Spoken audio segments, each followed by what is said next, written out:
סרטון הדרכה כיצד מכינים קפה שאין שום בית קפה ברדיוס של, בוא נאמר, 20 קילומטר סביבך.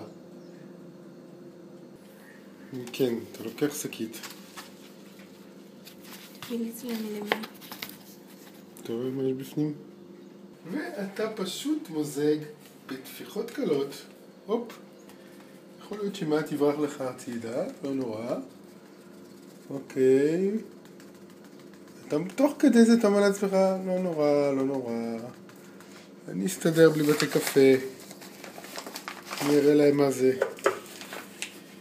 אחר מכן, אתה פותח את המכסה. בודק פנימה. צועק.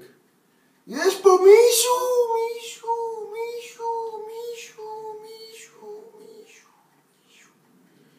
בצורה הזאת, די להתרגש יותר מדי. ולחשוב כל מיני מחשבות מיותרות על גבעתיים. מה זה גבעתיים? אתה שואל את עצמך. מה זה הדבר הזה? האם זה חיה? אולי זה צמח. אולי גבעתיים זה גבעה מיותרת. מה אומר לך?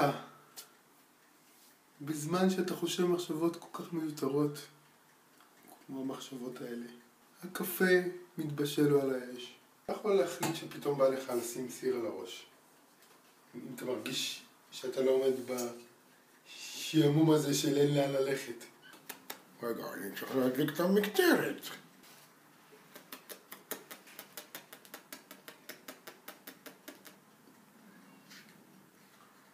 אוקיי, דבר נוסף שאתה יכול לעשות על מנת לשפר את החוויה זה לדאוג למצרך הכי חשוב שיש בבתי קפה. עיתון. אופס, זה לא עיתון. בשלב הזה אני יכול להוריד את הסיר מהראש. לצורך המסאז' פנים. אתה יכול ללטף לעצמך את הריסים, את הגבות. אתה יכול לעשות גם ככה בינתיים. ראו את זה? לא? ראו את זה? ראו את זה? איזה ריח ניחוח. הקשב, רואי, הקשב נא. זה הרגע הדרמטי. שומע את הצליל?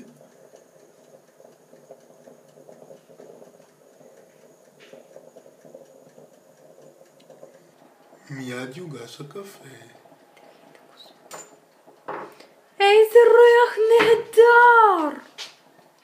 כל הבית מלא בארומה נפלאה. אין מה לצאת מהבית. אין מה לחפש בחוץ. אנחנו מביאים את חוויית הקפה לתוך בית. מוזגים את הקפה לתוך הכוסות. תראה איזה ארומה נפלאה יוצאת מן הכוס. ויש לנו קפה.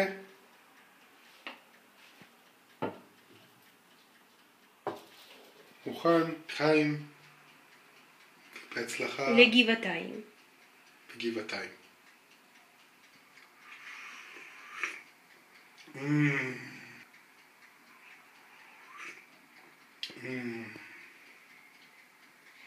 בית קפה בבית.